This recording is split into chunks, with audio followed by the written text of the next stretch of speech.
Singh, Union Minister, MoS in the Prime Minister's office, has told CNN News 18 when it comes to this mega survey of Network 18 on the Uniform Civil Code. He says whatever is good for everyone will happen and doesn't give to the point answers, but all of this, at the end of the day, all of these points are usable. All of these these results that have been thrown up by the survey are very important indicators when it comes to the social mobility of the Muslim community. Let's listen in to what he had to say.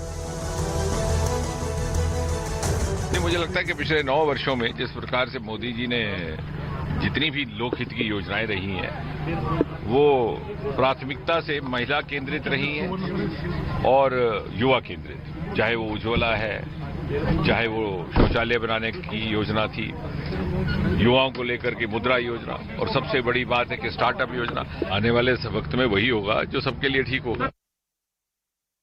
Right. And Tehseen Poonawalla is back with us on the broadcast. Mr. Poonawalla, thank you for staying with us when it comes to the results of this mega Network 18 survey. Now, as Ms. Ali was pointing out, when it comes to the resonance of such a survey, when it comes to, cracking down on negative perceptions surrounding the Muslim community, do you think that this is something in the right direction? I don't understand what your survey is based on. There is no draft by the government. You have arbitrarily come out with a marriage age for 21. I have no problem with that. That's great. You can make it 21, 25, 29, 49. The average age of Hindus and Muslims of marriage, women are the same in the country. The highest is Jains, 20.7. Hindus and Muslims are the same. In fact, 84% of the young girls married below the age of 10 are Hindu girls. So I don't know why is this a Muslim survey when there is clearly polygamy is equal amongst Hindu Muslims, marriage age is the same. So I don't know, there already exists one law in the country called the Special Marriage Act. None of that has been spoken. You've done a survey on something that isn't even in a draft, or we don't have a draft on, so I don't understand what are these comments on. But more importantly, let me as a very respected anchor ask you a very specific question. Kindly answer in yes or no, ha ya na, because since you're doing this survey, mega survey, and again your Minister Jitendra Singh is speaking abrupt things and abstract things, he's not speaking to the point. Will the Schedule 6 of the Constitution or the district city councils, they be removed? Yes or no? The reason for this question is, in 2023, the BJP, while campaigning in Nagaland and Tripura, said that UCC will not be implemented in the Northeast. Now, will Schedule 6, the protection given to tribals, which includes the district city councils, marriage, divorce, inheritance, the 3 things that you're talking about, will that stay or no? Does UCC include tribals, yes or no? Can we know that, or that is still up in the air? Right, so that is a legal conundrum. I completely agree with you when it comes to the Uniform Civil Code, especially when it comes to the tribal laws in the Northeast. So it's not uniform. So it's not uniform. It's not. I mean, of course, that has to be worked out. What about tribals in Madhya Pradesh? What about tribals in South India? I agree with you when it comes to tribal community. The aim is for uniformity. So it may not be uniform. All right. The aim is for uniform. So let's understand. Yeah, go ahead. The aim is for uniform. It may not be uniform.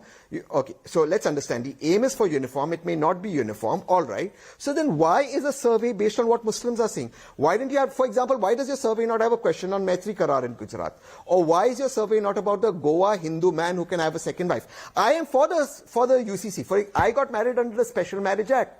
It is one law in the country, but I am asking you, why is it that the survey is about Muslims when the polygamy and average age of Muslims, women marrying, is the same as Hindus? So why is the survey not about tribals? I want to understand this question from you, because you've done an entire survey. How does your network know 21 is going to be the marriageable age for 18? Is there any evidence, including the Uttarakhand draft, that says 21 is going to be the age? No, that is the question. So where does the survey come from? That is the question we posed to the respondents, Mr. Poonawalla. But why random age 21? Why not 25? Why not 29? Right, why not 19? Okay, if you're done, I want to ask. I want to just bring to the point that Miss Ali was also pointing out that when it comes to any reform drive within the Muslim community, there are perceptions that the Muslim women, and when it comes to the institutions of patriarchy, they override Muslim women, and the reform drive doesn't come directly from them. These surveys, the surveys like we have conducted, sheds light on the fact that when it comes to any reform, any level of uniformity, Muslim women are also the intellectual drivers of that. Do you agree with Ms. Ali that such surveys are essential when it comes to countering negative perceptions of the Muslim community. But why didn't you do a survey showing that Hindu and Muslim polygamy is the same, or a marriage age of Muslim girl and Hindu girl is the same? In fact, for example, our poor Hindu sisters are getting married, 84% below the age of 10 are getting married, thereby countering that perception. So if a young girl is getting married and the marriage age is the same amongst Hindus and Muslims, doesn't that show that Muslim men are also progressive? I am all for Muslim women. I think this is a great survey, but I am asking you, why are you countering the survey in a way that shows polarization? Why can't you counter the survey on facts given by the government of India in the Supreme Court or affidavit by the Ministry of Health Affairs Family Department? Why isn't that being put across? So why is this perception that Muslims are anti-reform? For example, on UCC, the man who spoke passionately against it is Golwalkar in 1971 in the Organizer magazine. Why isn't that being put out? Right. So, Ms. Ali, these are questions that are, I have not understood any of this. Right. I think we'll leave it at that. Thank you, Mr. Poonawalla and Zina Shaukat Ali for joining us on the broadcast to decode the kind of like modalities of this survey that have emerged. Now, let's listen to more.